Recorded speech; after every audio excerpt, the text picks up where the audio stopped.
Boa noite, graça e paz.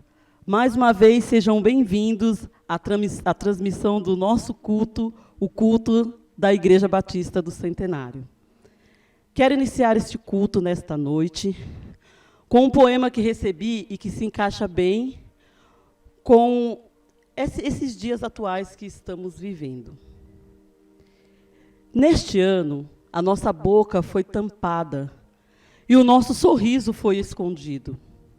Foi proibido o tato, o contato, o abraço.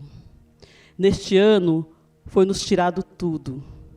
Restaram apenas os olhos e tudo passou a ser dito através de um olhar.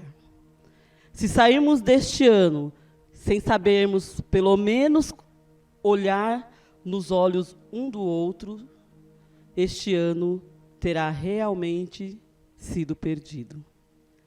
Então, se nós sairmos esse ano, depois de tudo isso que temos passado, de aprendermos a olhar para o nosso irmão apenas com este olhar, transmitirmos tudo aquilo que sentimos, e se nós não aprendermos isso no decorrer deste ano, então este ano realmente terá sido perdido. Este é um ano que, como foi colocado pelo Vitor no domingo passado, é um ano de aprendizado para todos nós. Nós estamos vivendo uma época diferente, uma época que nunca tínhamos passado, mas é uma época que o Senhor permitiu que nós passássemos, para que nós pudéssemos nos aproximar um do outro.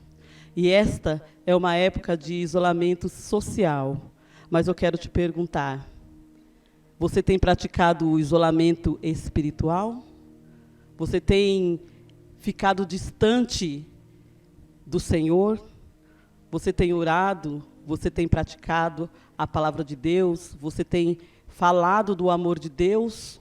Ou você tem praticado o isolamento também com o Senhor na sua vida? Eu quero te convidar a abrir a sua Bíblia neste momento, no Salmo 126. Este salmo é um salmo que fala grandemente ao meu coração, e eu tenho certeza que ele vai falar no seu coração nesta noite. Quando o Senhor trouxe os cativos de volta a Sião, foi como um sonho. Então a nossa boca encheu-se de riso e a nossa língua de cantos de alegria. Até nas outras nações se dizia, o Senhor fez grandes coisas a este povo. Sim, coisas grandiosas fez o Senhor por nós. Por isso estamos alegres. Senhor, restaura-nos, assim como enches o leito dos ribeiros no deserto. Aqueles que semeiam com lágrimas, com cantos de alegria colherão. Aquele que sai chorando enquanto lança semente, voltará com cantos de alegria, trazendo os seus feixes. Que essa palavra também fique no seu coração. Nós temos vivido dias assim, em que a nossa boca está se enchendo de riso por algumas situações, mas, ao mesmo tempo, a nossa língua suplica por cânticos de alegria, para que nós possamos passar essa fase libertos e protegidos pelo Senhor Jesus.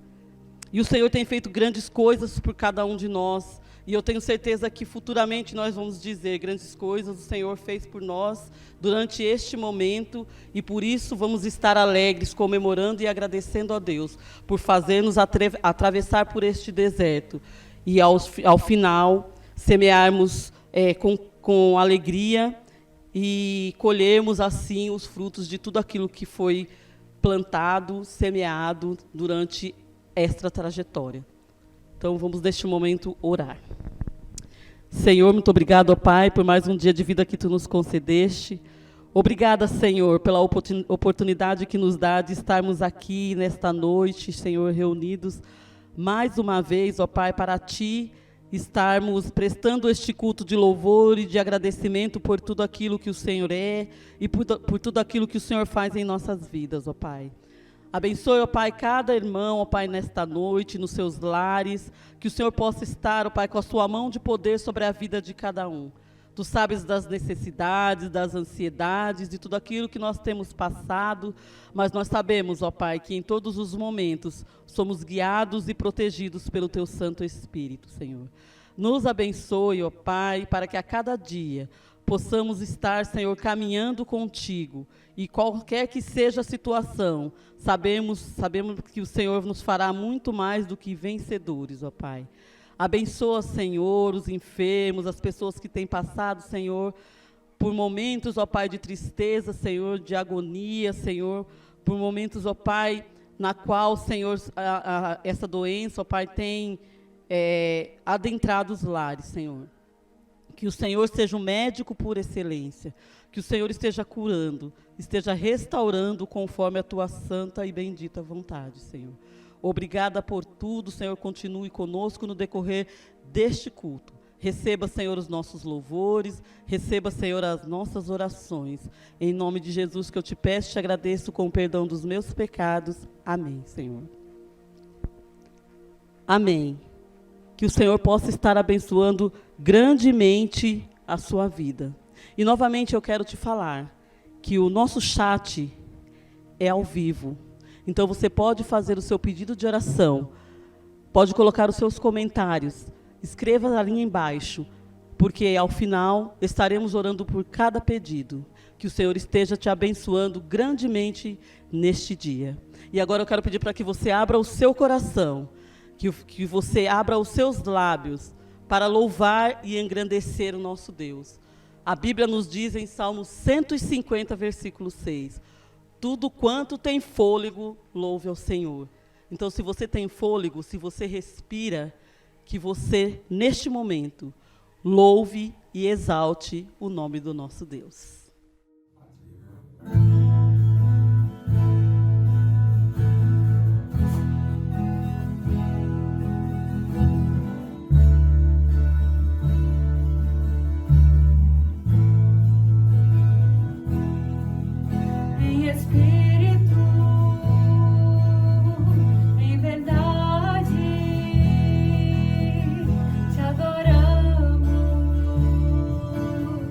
Te adoramos,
em fervente oração, vem o teu coração na presença de Deus derramar.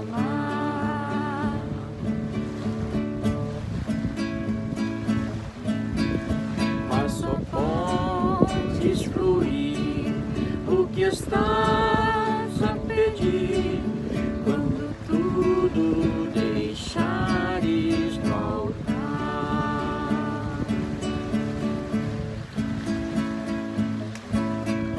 Quando tudo perante o Senhor estiver e todo teu ser Ele controlar, só então hás de ver que o Senhor tem poder quando tudo deixares no altar. Maravilhas de amor te fará o Senhor, atendendo a oração que aceitar.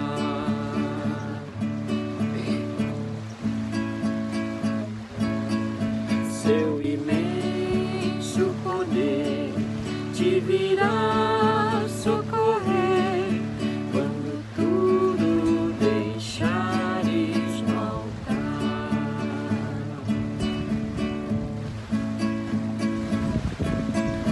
Quando tudo perante o Senhor estiver e todo teu ser Ele controlar,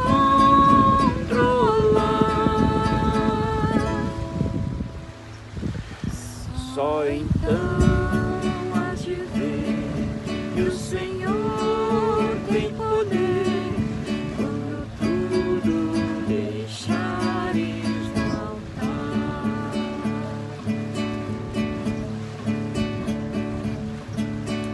Se orares, porém, sem o teu coração, ver a paz que o Senhor pode dar.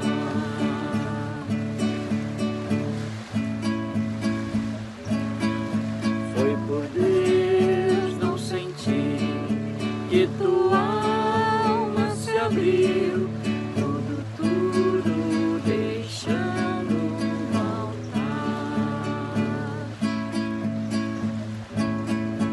Quando tudo perante o Senhor estiver e todo teu ser Ele controlar, só então hás de ver que o Senhor tem poder quando tudo deixares no altar.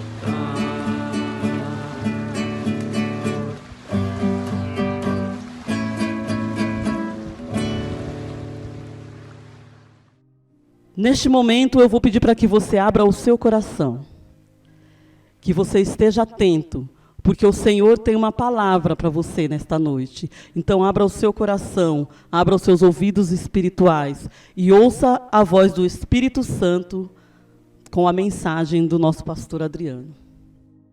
Graça e paz, meus amados, mais uma vez é um prazer juntos nós estarmos aqui em mais um domingo, aonde nós vamos compartilhar da palavra do Senhor, aonde nós vamos aprender algumas lições fundamentais e essenciais para a nossa vida. E já nesses últimos domingos, após o meu retorno de um período de descanso, eu tenho trabalhado algumas temáticas assim fundamentais para a vida da igreja, e obviamente também para a vida daqueles que podem junto conosco se tornar igreja, compreender a seriedade do que é ter um relacionamento de intimidade com Deus, entender sem dúvida nenhuma a responsabilidade de servir a este Deus, e hoje não poderia ser muito diferente. mas hoje eu trago um sermão com uma dinâmica um pouco diferente daquilo que nós temos trabalhado nos últimos dias, né? Seguindo uma estrutura homilética, nós temos trabalhado uma introdução, alguns pontos, né, e uma conclusão. Mas hoje eu quero fazer um pouco diferente. Eu gostaria de pregar a você um sermão textual. Isso significa que eu não vou sair do texto. Eu posso até usar algum texto que traga um complemento para aquilo que eu quero trabalhar, para a ideia que eu quero desenvolver com você. Mas a temática ela vai permanecer dentro da estrutura do mesmo texto. E trabalhando dessa forma, né, eu posso dizer e afirmar com certeza que o sermão ele é um sermão temático, porque ele tem um tema, e todas as aplicações que eu estarei fazendo, de alguma forma, é apenas para reafirmar a intenção daquilo que eu tenho a ensinar para vocês, né? Então, pensando um pouquinho, o tema que eu escolhi para esta semana é os benefícios de conhecer ou retornar à casa do Pai. Pensando dentro desse contexto, eu separei o texto de Lucas capítulo 15, do verso 1 até o verso 24. Eu não vou fazer essa leitura completa aqui, mas gradativamente eu vou fazer o apontamento dos versículos, extrair a lição desses versículos e trazer ele como forma de aplicação para a minha vida e para a tua vida. Esse texto é um texto bem conhecido, é o texto do filho pródigo. E muitas vezes que eu o preguei e tive a oportunidade de ministrar esse texto, eu praticamente nunca me atentei para a vida do filho pródigo, eu sempre me atentei para a vida do filho que permaneceu, para a vida do filho que continuou tendo à sua disposição todo o seu legado, a herança, a presença familiar, e que de alguma forma, mesmo estando ali com tudo isso à disposição, ele se sentia sem direito, né? Ao contrário do filho pródigo, que não queria permanecer no ambiente familiar, e ele exige o seu direito para ir a mundo afora, conhecendo ali tudo aquilo que o mundo colocou à disposição dele. Então, pensando um pouco nesse contexto, né, nós percebemos que no mundo atual, na sociedade que nós vivemos, ela é uma sociedade que de alguma forma ela é relativizada. As pessoas não são mais presas a lugares e a relacionamentos. A competitividade do capitalismo fez que muitos procurassem o que fosse melhor para satisfazer a sua vontade própria e pessoal. Então, quando nós olhamos para esse quadro, nós vemos que as consequências surgem quando os amigos se tornam descartáveis, a família, de alguma forma, ela é abandonada, casamentos são desfeitos e igrejas são, de alguma forma, trocadas facilmente. E quando eu falo de igreja, talvez eu falo da reunião da organização igreja, onde as pessoas juntos, né, se colocam à disposição como organismo dentro de uma organização. E aí elas acabam saindo facilmente sem ter uma base sólida, sem ter uma vida de edificação dentro daquele espaço, dentro daquele ambiente, uma vida relacional, uma vida de intimidade com aquelas pessoas que fazem parte deste contexto. Quando surge um problema, logo essas pessoas dizem: não sou mais seu amigo, quero me separar, eu vou sair da igreja, eu vou fazer tudo aquilo que me der a vontade, afinal de contas, entendo que talvez isso seja a vontade de Deus. É interessante que às vezes essas pessoas até colocam Deus no meio das confusões, das intrigas, coloca Deus no meio da falta de afetividade de uma pessoa para com a outra, nos conflitos familiares. E nós precisamos ter o entendimento que a família que Deus nos colocou e a família da casa de Deus que Deus colocou à nossa disposição, ela traz para nós o desafio da estabilidade, né? E a estabilidade da família e da igreja são desafios que nos confrontam a cada dia. Por isso Deus criou a casa como um lugar de abrigo. Ele criou a igreja como um ambiente de comunhão, um ambiente de unidade.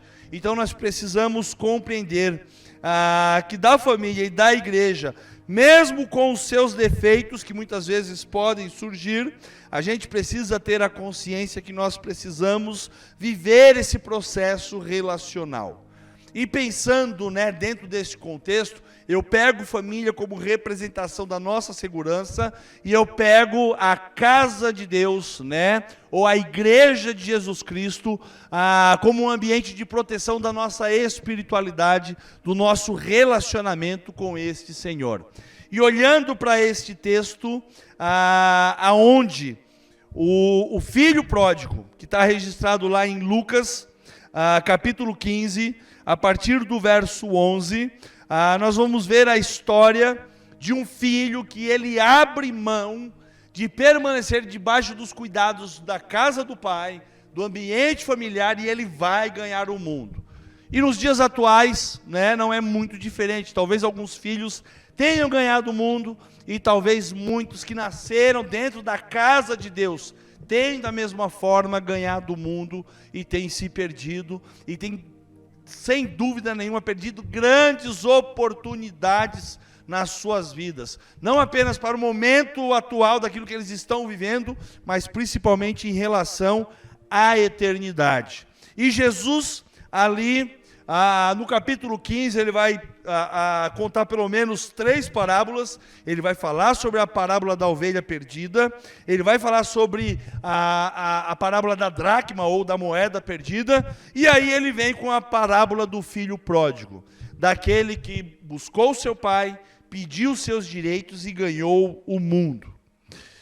No verso 11 e no verso 12, a palavra de Deus nos diz o seguinte: Jesus continuou: um homem tinha 2 filhos, e o mais novo disse ao pai: Pai, quero a minha parte da herança.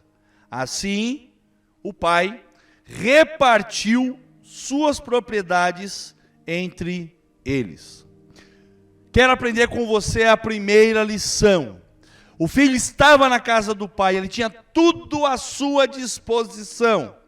Enquanto ele estava dentro dessa casa, tudo que pertencia ao pai pertencia a ele. Além disso, ele sabia que tinha o direito de uma herança. Mas, infelizmente, ele não quis esperar o tempo certo para receber a sua herança, e por isso ele acabou pedindo ao pai que lhe desse os seus direitos. Hoje, no mundo atual, muitos relacionamentos são desfeitos quando as pessoas não sabem esperar o tempo certo daquilo que é o seu direito. Dentro da casa de Deus, algumas pessoas acabam se afastando e deixando a presença dessa relação dentro da casa de Deus, exatamente porque não conseguem esperar o momento certo dos seus direitos. Nós precisamos aprender que, se nós quisermos receber algo na nossa vida, nós precisamos cultivar e aguardar o tempo certo daquilo que Deus coloca à nossa disposição, daquilo que a nossa família coloca à nossa disposição. E no devido tempo, com paciência, as coisas vão ocorrer, mas devido à impaciência de muitos, várias pessoas preferem acertar as contas e sair de casa. Várias pessoas preferem fragilizar os seus relacionamentos e sair da presença de Deus, da casa do Pai. E quando eu falo sair da presença de Deus, o primeiro detalhe que acontece na vida da pessoa é exatamente perder a comunhão com os irmãos, perder a comunhão no ambiente familiar, e aí elas acabam ganhando o mundo. Tanto no ambiente familiar como na igreja, acontece muitas vezes da mesma forma. Irmãos, às vezes mais novos, não querem esperar o tempo certo para receber a sua herança ou os seus direitos, para participar de um ministério ou exercer a função daquilo que é colocado à disposição para o trabalho.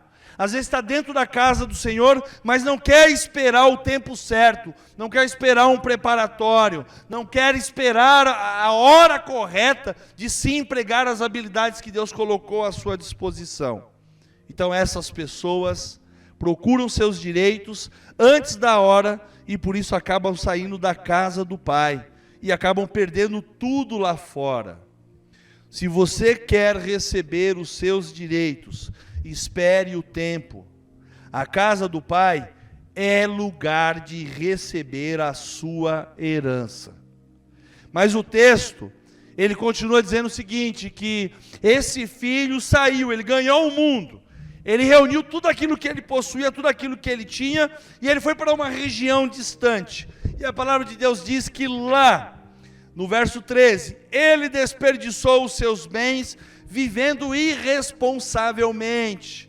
Se juntou talvez com pessoas que a amizade eram baseadas exatamente nas posses, nos bens que ele possuía. Depois de um tempo, quando ele ficou praticamente zerado com a sua irresponsabilidade em relação aos bens que ele possuía, diz a palavra de Deus que ali naquela terra, naquele ambiente, houve uma grande fome em toda aquela região. E ali ele começou a passar fome. Ali ele começou a passar necessidades. Ali ele começou a entender a importância do ambiente que ele havia deixado anteriormente. Talvez toda a história já se resume nesse primeiro momento aqui, mas tem muitos detalhes que o texto vai apresentar para mim e para você, de lições fundamentais e importantes que nós precisamos colocar em prática nas nossas vidas, para que nós não tenhamos o arrependimento de ter deixado para trás algo que sem dúvida traria para mim a segurança, traria para mim o consolo, traria para mim a tranquilidade, traria para mim a certeza, ok?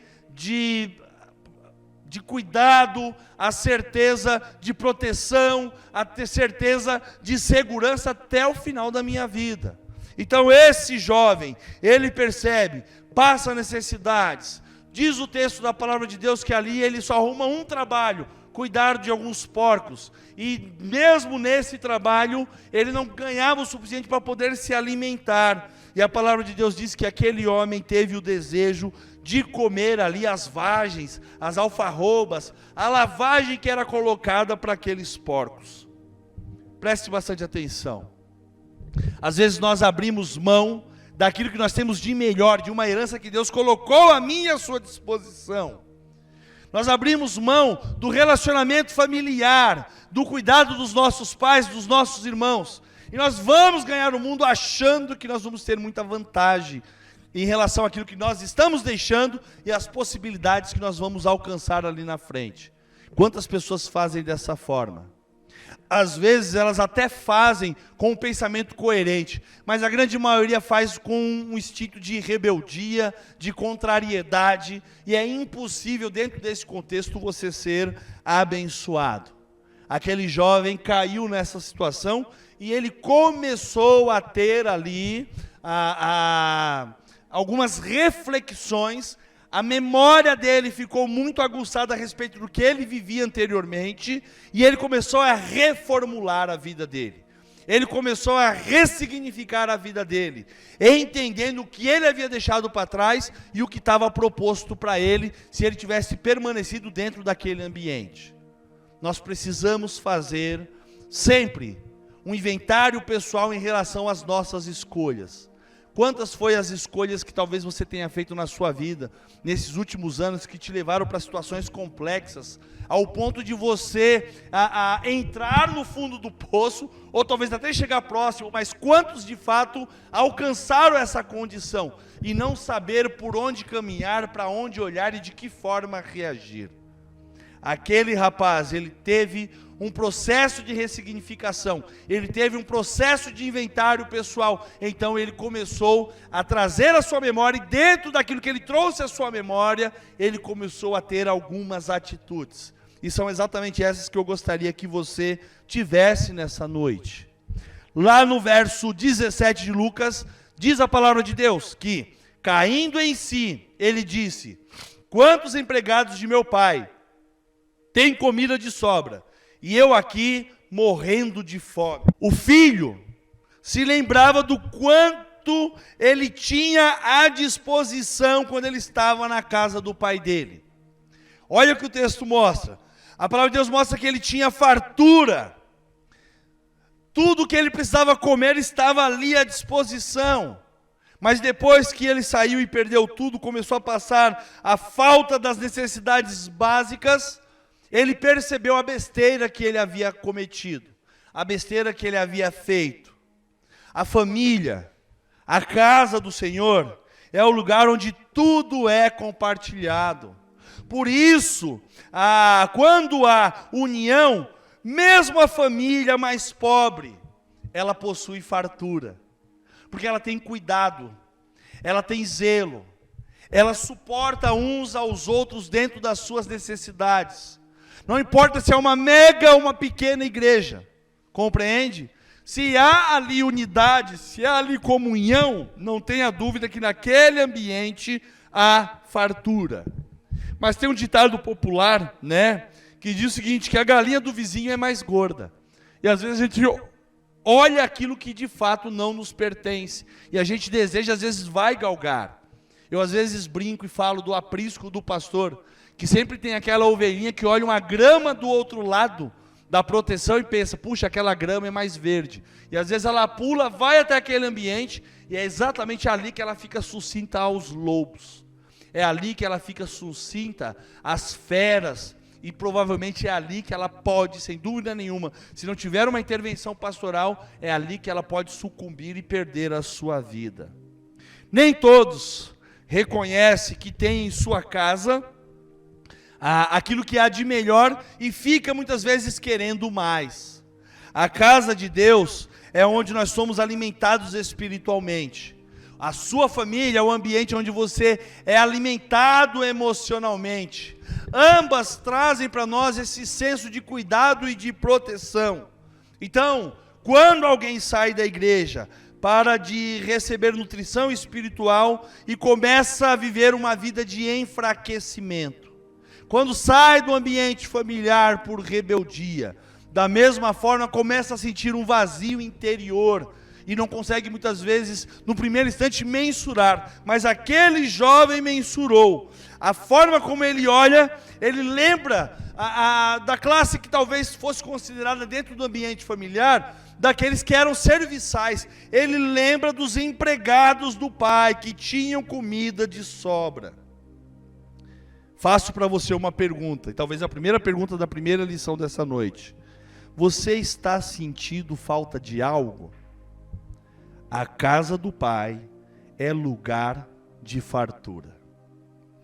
Segundo aspecto de entendimento daquele jovem, o verso 18, o verso 19, o verso 21 vai trazer uma lição assim, fenomenal a respeito dessa ressignificação daquilo que ele estava vivendo.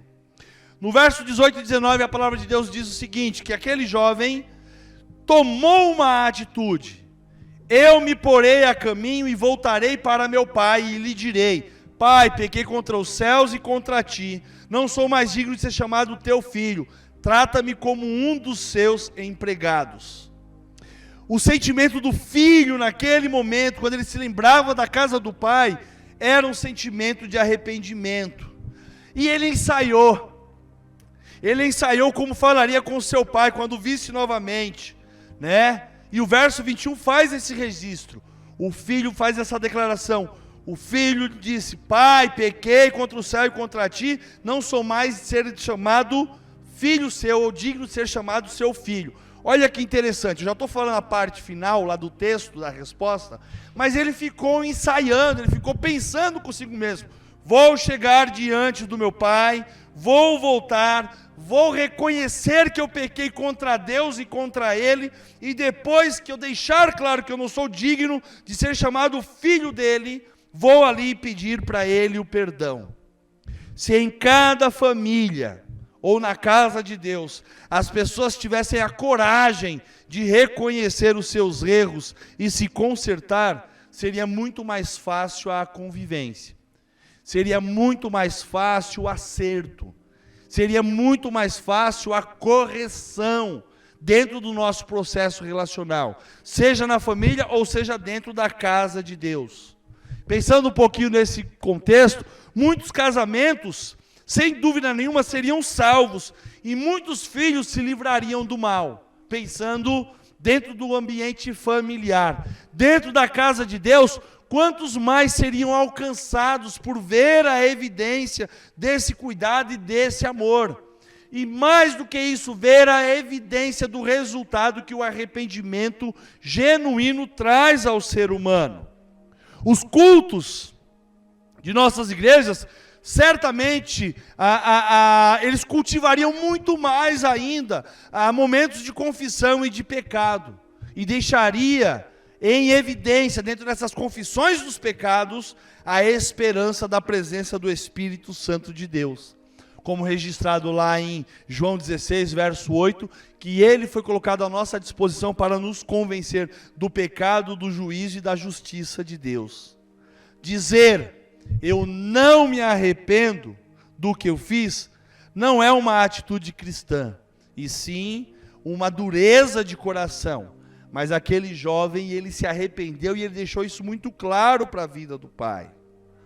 Segunda pergunta que eu preciso fazer para você nessa noite. Você se arrepende dos seus pecados? A casa do Pai é lugar de arrependimento. Terceira lição, importante e fundamental. A casa de Deus, ela é uma casa de acolhimento. A casa familiar é um ambiente de acolhimento. Lá no verso 20, o filho, quando ele se dirige ao pai, e ele tem esse encontro com o pai, ele faz a seguinte declaração: a seguir levantou-se e foi para o seu pai. Estando ainda longe, seu pai o viu e, cheio de compaixão, correu para o seu filho, o abraçou e o beijou. Eu gosto muito dessa sentença da parábola de Cristo, quando ele mostra a atitude de um pai que permanentemente está olhando na direção daquela escolha que o filho fez. Compreende? E eu fico imaginando quanto Deus olha para a tua vida, ou quanto tempo Ele ficou olhando para a tua vida, até você de fato esboçar o genuíno arrependimento, para viver esse acolhimento da parte do Senhor. Deus, Ele é um Deus de amor, e Ele, sem dúvida nenhuma, como diz, né, ao dito, Ele vela por nós, Ele cuida de nós. Ele tem, sem dúvida nenhuma, o maior desejo que você permaneça dentro dessa relação. E se de alguma forma você se afastou, que você recobre essa relação. Quando o filho pródigo se aproxima da casa do seu pai, ele foi recebido, presta bastante atenção, com abraços e beijos. Não importa a besteira que você fez, ou talvez a escolha que você tenha feito, quando você retorna para o teu ambiente familiar, teu pai e tua mãe, se eles estiverem vivos, tiverem a oportunidade de receber, eles vão receber com abraços e com beijos. Dentro da casa de Deus não é diferente, é um ambiente onde nós precisamos receber aqueles que retomaram a sua fé, que retornaram para o seio da família do Senhor, sim, com abraços, com beijos, com comunhão, com unidade. O filho, que para muitos estava desfigurado, estava sujo, foi reconhecido pelo seu pai, que o acolheu com muito amor. A casa, a nossa, ela é um ambiente de acolhimento. Quando eu olho para esse contexto, eu percebo, por exemplo, que o marido, sem dúvida nenhuma, ele gosta de ser bem recebido pela sua esposa e pelos seus filhos, quando ele retorna do trabalho. A esposa gosta de ser bem recebida pelo seu marido e pelos seus filhos. Os filhos gostam de ser bem recebidos, acalentados, acarinhados. Chegar em casa, ele tem que ser um motivo de refrigério e não deve trazer, em hipótese alguma, preocupação e medo. Vir à casa do Senhor, voltar ao relacionamento com Deus, tem que trazer ao meu coração e ao seu coração refrigério, não tem que trazer medo. O que deve fazer parte da minha vida e da sua vida é temor, é a reverência, é o respeito ao nosso Deus, mas em hipótese algum, medo. Isso me faz pensar que a igreja precisa se preparar para receber muitos pródigos, que vêm do mundo muitas vezes e precisam do nosso abraço, precisam do nosso cuidado. O acolhimento marca mais a pessoa do que a aparência do espaço aonde ela chega, o estilo do culto ou as palavras que são ditas nas reuniões. Mais do que palavras, nós precisamos ter a atitude. Você acolhe bem o seu próximo? Essa é a terceira pergunta que eu preciso fazer. A casa do Pai é lugar de acolhimento. Da mesma forma que é um ambiente de acolhimento, é um ambiente de renovação. O pai olha para o filho, e lá no verso 22, a gente aprende pelo menos 3 lições assim fundamentais. E eu separei cada uma delas. Primeira lição está na parte A do verso 22. Mas o pai disse aos seus servos: depressa, tragam a melhor roupa e vistam nele. Está registrado lá em Lucas capítulo 15, verso 22, a parte A. A primeira atitude do pai foi mudar a sua situação. O rapaz que estava maltrapilho deveria ser renovado. Ele precisava ficar limpo e bem vestido para se esquecer do sofrimento que ele havia vivido anteriormente, da vida anterior que estava completamente fora dos padrões, daquilo que o pai havia colocado à disposição dele. Fazer isso era urgente para que o passado fosse esquecido e uma nova vida se iniciasse. Essa é a proposta do Senhor. Aqueles que estão em Cristo se tornam uma nova criatura, as coisas velhas se passam e tudo se faz novo. Em nossas casas nós também precisamos trocar de roupa sempre. A melhor roupa significa não somente a aparência para mostrar aos outros lá fora, mas sim sentir-se bem com quem ama em sua própria casa, no ambiente da sua família. Quando eu olho para esse contexto, eu penso que a igreja deve dar uma roupagem nova para aqueles que estão chegando, para aqueles que estão voltando, deixando o mundo de ilusões. Quantos nasceram, cresceram e resolveram experimentar o mundo? Ficam desfigurados, maltratados, retornam sim muitas vezes maltrapilhos, sem enxergar a possibilidade da condição de serem aceitos novamente. Às vezes até permanecem na condição que estão e não conseguem encontrar coragem para buscar esse processo de mudança e renovação. Aquele filho fez daquela forma. E muitos que estão à nossa volta, que nós conhecemos, precisam de ter uma primeira atitude. Mas para que isso seja verdade na vida deles, eles precisam ver em nós, como representantes dessa igreja, essa possibilidade. Isso me faz pensar que nós não podemos olhar uns para os outros vendo a sujeira do passado, mas sim buscar uma renovação. Primeiro, uma renovação da nossa mente, como nós trabalhamos há 2 domingos atrás em Romanos 12, verso 2. Não ter uma conformidade com o mundo, mas ter uma renovação. E ter uma renovação em relação àqueles que buscam esse cuidado. Quando nós vamos à igreja, renovamos as nossas vidas e nos preparamos para o novo que vem do nosso Deus. Quinta pergunta que eu faço para você: você tem renovado a sua vida? A casa do Pai é lugar de renovação. Parte B do verso 22. Coloquem um anel no seu dedo. O pai ali, tamanha era a felicidade, ele colocou um anel no dedo do seu filho, para deixar claro que renovava sua aliança com ele, e ele teria novamente direito à herança do pai. Olha que coisa maluca, como assim teria direito? Ele não pegou tudo que ele possuía, e ele não levou, e ele não gastou. Sim, mas o pai não estava preocupado com isso, compreende? Talvez aquele período que ele ficou fora, talvez as posses do pai tivessem aumentado, compreende?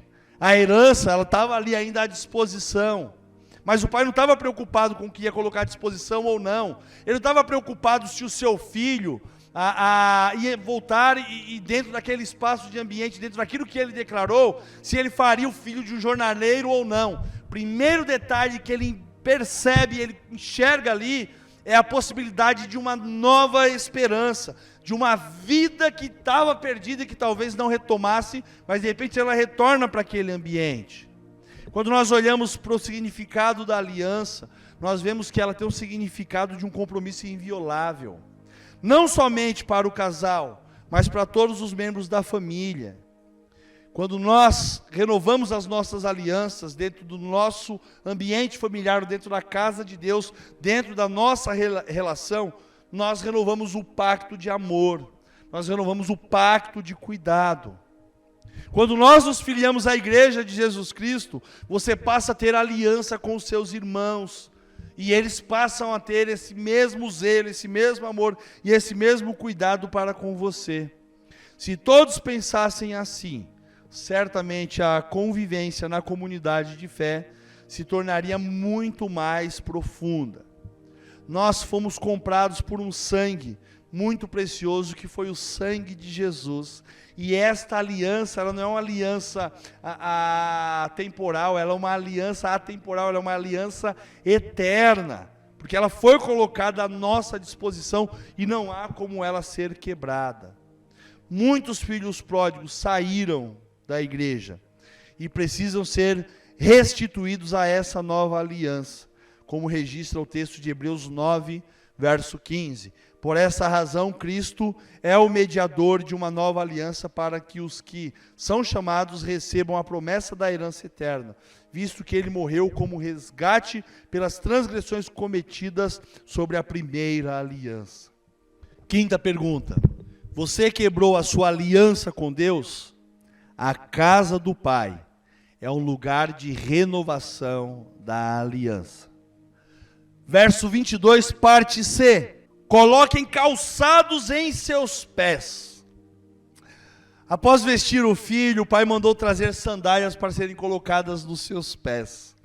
Naquele tempo, os escravos eles eram conhecidos por andarem descalços. Então o pai estava elevando o filho novamente a ser dono da casa. O pai não aceitou a possibilidade de colocar ele como um servo ou como um escravo, como alguém que seria um prestador de serviço. Quando o pai fala, tragam uma sandália e coloquem em seus pés, o pai está dando a ele novamente o direito de pertencimento daquele espaço e daquele ambiente. Nos nossos relacionamentos familiares também é importante calçar os pés uns dos outros. Isso significa proteção, cuidado mútuo. Cada membro da família deve lembrar um ao outro para não ser rebaixado pelo mundo. Cada membro da família deve, de alguma forma, zelar pela integridade do outro. Porque nós estamos falando de um processo de transformação, um processo de restauração, um processo de ressignificação de escolhas para a vida. Cada cristão deve, sem dúvida nenhuma, andar com as sandálias do Evangelho da Paz, como o apóstolo Paulo registra lá em Efésios capítulo 6, verso 15. Passos esses que conduzam o servo de Deus de uma forma a ele não tropeçar.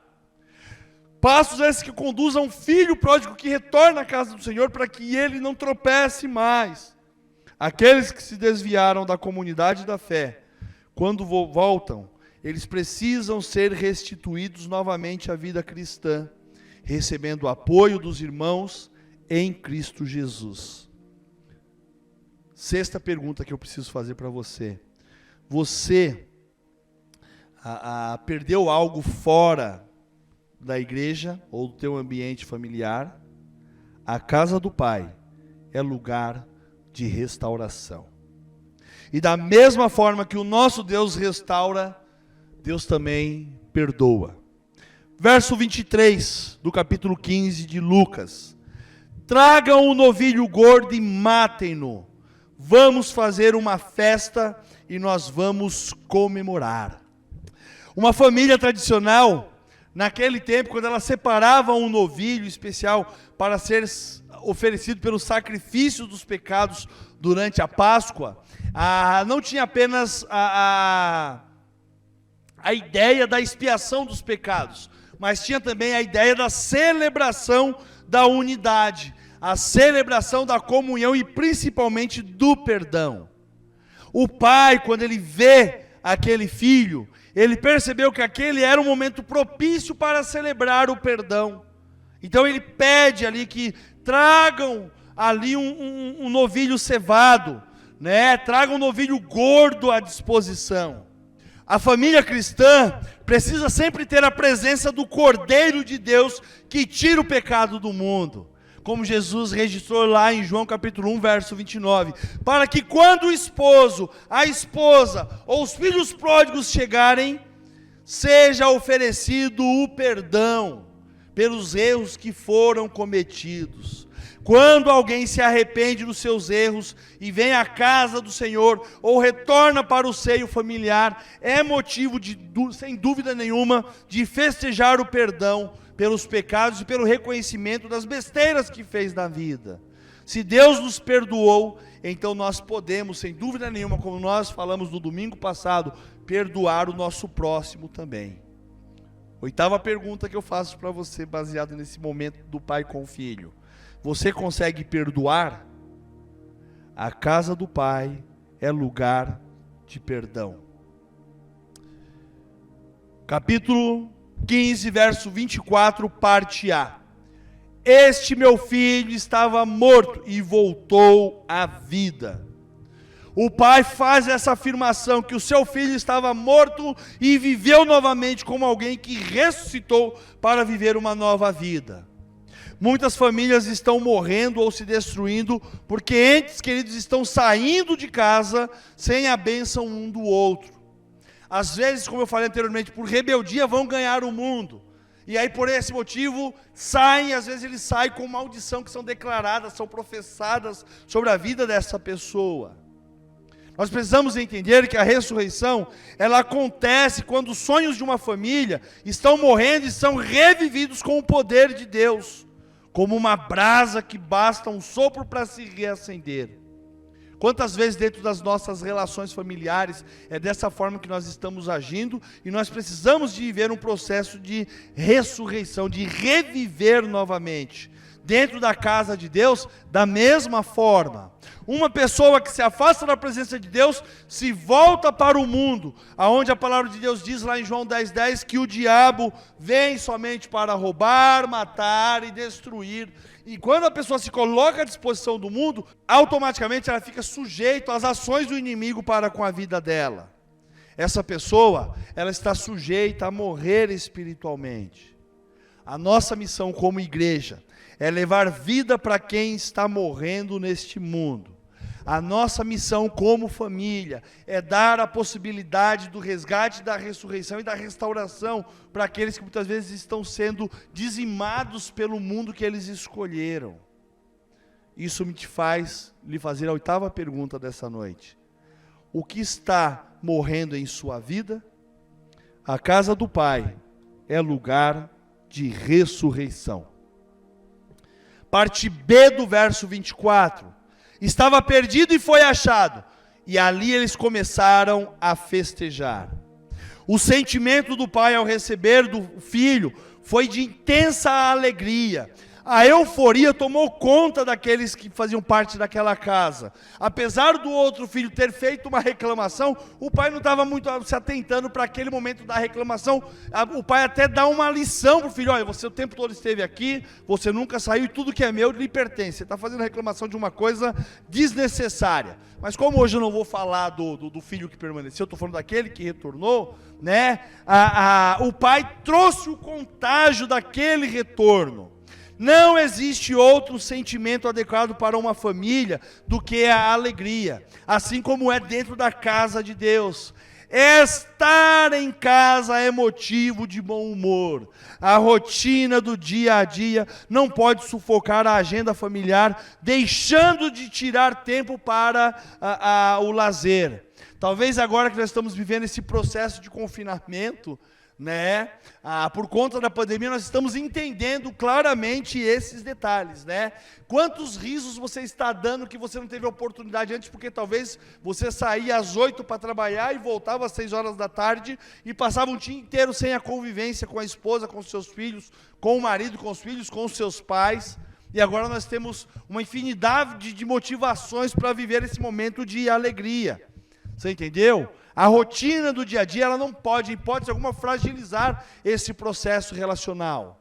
Eu estava ouvindo esses dias, né, que o número de divórcios aumentou, algumas agressões que eram corriqueiras passaram a ser mais frequentes, as denúncias aumentaram também da mesma forma. Isso não é um reflexo do confinamento, isso é o reflexo de uma família que já estava destruída. É o reflexo de uma família que já estava em desolação. A família, ela precisa ser um ambiente onde nós temos a possibilidade de vivenciar a alegria, a satisfação. Esse filho retorna, então automaticamente a alegria volta para aquele espaço também. Cada conquista ou data especial é um motivo para se festejar em família.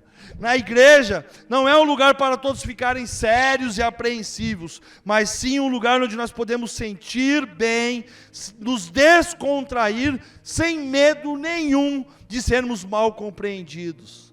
Cada culto é uma celebração, e como nós estamos sentindo falta desses momentos de celebração. Cada culto é um motivo de alegria, e quanto nós estamos deixando de ter, mesmo trabalhando online, colocando à disposição as mensagens que são pregadas aqui, mas ainda assim nós queremos estar próximos, queremos estar juntos. Nós sabemos o valor do que é ter o aconchego espiritual.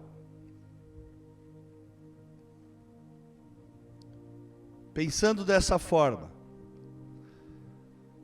eu faço para você a 9ª e última pergunta. O que traz alegria para você? A casa do Pai é lugar de alegria. Concluo essa mensagem dizendo o seguinte: muitos filhos certamente estão interessados em fazer grandes coisas ou prodígios, mas com isso acabam perdendo o que tem de melhor na casa do Pai, onde está a sua herança.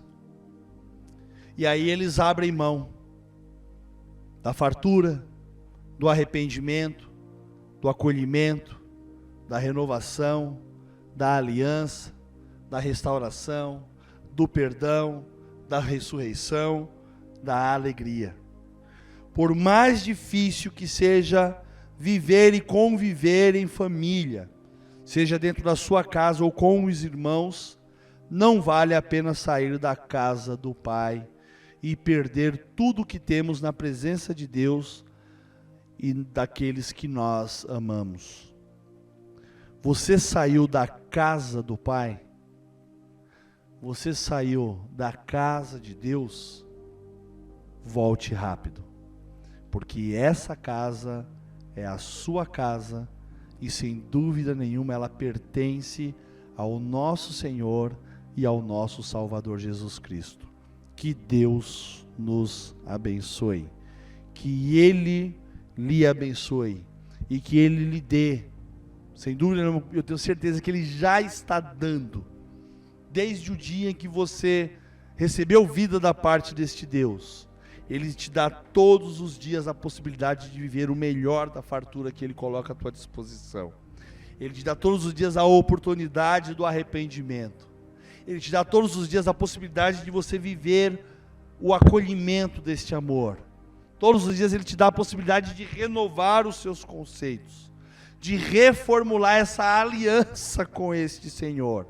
Sem dúvida, evidenciando a possibilidade da restauração, concedendo para você o perdão, baseado na possibilidade de uma nova vida ressurreta em Cristo Jesus, aonde definitivamente você vai viver a alegria, não apenas da relação com aqueles que você ama, mas principalmente daquele que te ama incondicionalmente, que é o nosso Deus. Volte para a casa do Pai. Você que escreveu o seu pedido de oração aqui no chat, que aconteceu ao vivo, nós vamos orar juntos. E eu quero te dizer o seguinte: não é somente hoje que nós estaremos orando, mas esses pedidos estarão sendo apresentados a Deus durante toda esta semana. E sabemos que o Senhor, com a sua mão de poder, estará nos ouvindo, estará nos protegendo, estará nos respondendo conforme a tua santa e bendita vontade. Pois a gente já tem orado pela sua vida, por esta igreja, temos orado pela nossa nação, pelo nosso município, e sabemos que o Senhor tem nos livrado, tem nos protegido. Vamos orar neste momento. Prezados irmãos e amigos, A paz do Senhor Jesus Cristo que esteja com todos. Meus irmãos, quero apresentar aos irmãos alguns versículos da palavra de Deus. E em seguida estaremos assim fazendo uma oração. Mas também quero me identificar. Eu sou Manuel Alfeu de Oliveira, sou diácono, no qual já fiz parte desta Igreja Batista do Centenário. Quero aqui então estar lendo 2 versículos da Palavra de Deus em 1 Timóteo, capítulo 2, versículo 1 e 2. Antes de tudo, recomendo que se façam súplicas, orações, intercessões e ações de graças por todos os homens, pelos reis e por todos que exercem autoridade, para que tenhamos uma vida tranquila e pacífica, com toda piedade e dignidade. Isso é bom e agradável perante Deus, nosso Salvador, que deseja que todos os homens sejam salvos e cheguem ao conhecimento da verdade. Assim sendo, a palavra de Deus nos fala que devemos orar por todos. Também tem um outro versículo, eu no momento não encontrei, mas que nos fala, a oração do justo pode muito nos seus efeitos. Não quero com isso dizer que sou justo, mas quero dizer que, pela palavra de Deus e pelo sangue de Jesus Cristo, que foi derramado naquela cruz, nós somos justificados. E por esta justificação, eu creio na palavra de Deus, que tem poder para resoluções dos nossos problemas. Assim sendo, nós vamos estar orando, pedindo a Deus que nos abençoe e abençoe a cada servo teu, que possamos unidos vencermos, mas nós só numa palavra, na palavra de Deus, que é a Bíblia. Que possamos confiar nesta palavra e no Salvador que nos remiu de todo pecado. Oremos. Santo e eterno Deus, nosso Pai, muito obrigado, Senhor, por tudo que o Senhor tem feito em nossas vidas. Obrigado, ó Pai, porque sabemos que o Senhor é aquele que está sempre na nossa direção. Basta nós crermos, confiarmos e nos entregarmos nas Tuas mãos e procurarmos, Senhor, fazer aquilo que é da Tua vontade. Senhor, perdoa as minhas faltas, porque são muitas. Nós somos falhos, Senhor, mas como já dissemos e temos certeza, pelo sangue de Jesus Cristo, nós somos justificados e assim eu creio. Por isso, Senhor, estou neste momento pedindo, Senhor, que o Senhor tenha compaixão de mim e de todos aqueles que buscam a Tua presença. Ó Pai, que o Senhor esteja, ó Pai, abençoando aí a Igreja Batista do Centenário. Abençoa cada membro que faz parte da mesma. Abençoa o Teu servo, pastor Adriano, que está na direção, Senhor, desta igreja aqui na terra, Senhor. Que o Senhor o abençoe, que o Senhor dê a ele força espiritual para vencer os obstáculos, que o Senhor dê a ele sabedoria, que o Senhor dê a ele, ó Pai, a Tua paz. E assim abençoa, Pai, todos os Teus servos que ali congregam. Assim, ó Pai, eu te peço também por todas as autoridades, como a Tua palavra nos fala. Senhor, abençoa todas as nações, abençoa todos os países, abençoa todos os governantes, presidentes, Senhor, que o Senhor toque na vida de cada um, Senhor, dando, Senhor, assim, uma força espiritual para que eles possam sentir a necessidade de buscar a Tua presença, de procurar fazer a Tua vontade. Assim, ó Pai, sê, Senhor, com os governantes do mundo, todas as autoridades, Senhor, que nós cremos, sabemos pela Tua palavra, que são colocados, Senhor, pela Tua palavra também, pelo Teu poder, Senhor. Que o Senhor os abençoe, que o Senhor dê forças para que cada autoridade trabalhe, Senhor, dentro, Senhor, dos seus ensinamentos, ó Pai. Abençoa assim o presidente da República aqui do Brasil. Senhor, dê a ele, Senhor, também espiritualidade, Senhor. Toca naquela vida, Senhor, e, Senhor, o abençoa em todas, ó Pai, as suas necessidades. Que o Senhor dê a ele sabedoria vinda de Ti. Que o Senhor abençoe esta nação aqui, o nosso país, Brasil. Abençoa cada pessoa que possa, Senhor, sentir a necessidade de buscar a Tua presença, para que possamos ter um país melhor, para que possamos viver melhor. Senhor, o Senhor sabe desta enfermidade melhor do que nós não sabemos o porquê, nós não sabemos de onde vem, nós não sabemos qual será o fim.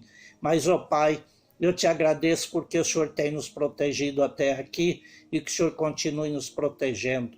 E eu Te peço, ó Deus, que abençoe este mundo inteiro, Senhor, em toda parte deste mundo, afastando, Senhor, esta enfermidade. Nós cremos no Teu poder, sabemos que o Senhor tem poder, que o Senhor sabe o que fazer. Ó Pai, aqueles que muitas vezes estão sofrendo, ó Pai, angustiado por esta enfermidade, coronavírus, que o Senhor visita, Senhor, onde quer que esteja, ó Pai, ameniza as dores, Senhor, mas também aqueles que muitas vezes, ó Deus, precisa, Senhor, ser tocado pelo poder do Teu Espírito, que o Senhor assim o faça, ó Pai, neste momento, dando um momento de reflexão, para que cada um possa buscar a Tua presença, Senhor, se entregar nas Tuas mãos e procurar fazer a Tua vontade. Assim, ó Pai, que o Senhor continue com cada um daqueles que faz parte da Tua igreja neste mundo, Senhor. Abençoa os pastores de uma maneira geral, para que também tenham inteligência, que busquem sabedoria em Ti, na Tua palavra, na Tua verdade. Ó Pai, fica assim, ó Pai, com cada um de nós, nos dando a cada dia forças espirituais para que possamos vencer os obstáculos, mas confiando mais e mais na Tua graça, no Teu amor e no Teu poder. Eu peço, Senhor, estas bênçãos e desde já Te agradeço. Em nome do Teu Filho amado, Jesus Cristo. Amém. Amém.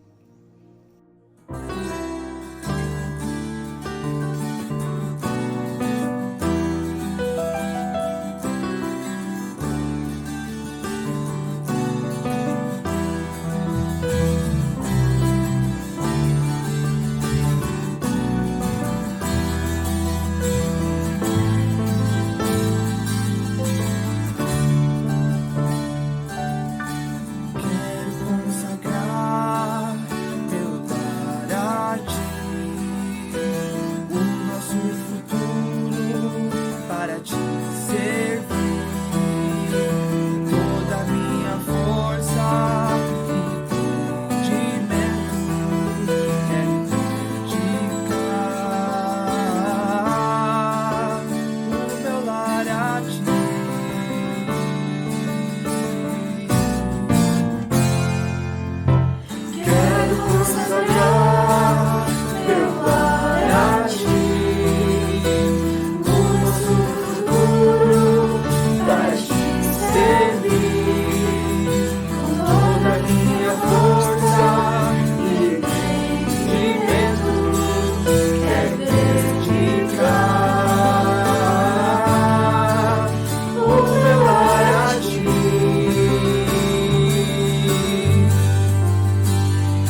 abençoada, minha descendência frutificará a sua presença.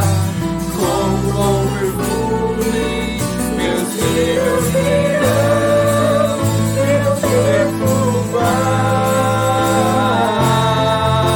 todas as nações.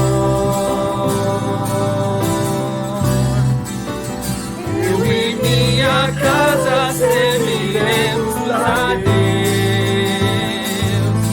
Eu e minha casa serviremos a Deus. Eu e minha casa serviremos a Deus com alegria. Eu e minha casa serviremos a Deus. Eu e minha casa serviremos a Deus. Eu e minha casa serviremos a Deus com alegria. Eu e minha casa serviremos a Deus. Eu e minha casa serviremos a Deus. Eu e minha casa serviremos a Deus com alegria.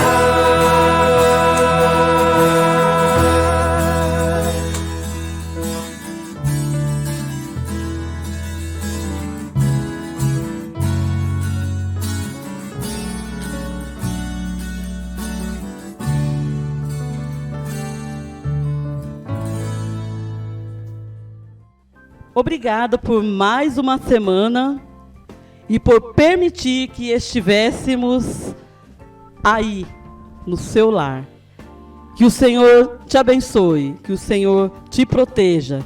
Tenha uma semana debaixo da graça e da proteção do nosso Deus. Deus te abençoe.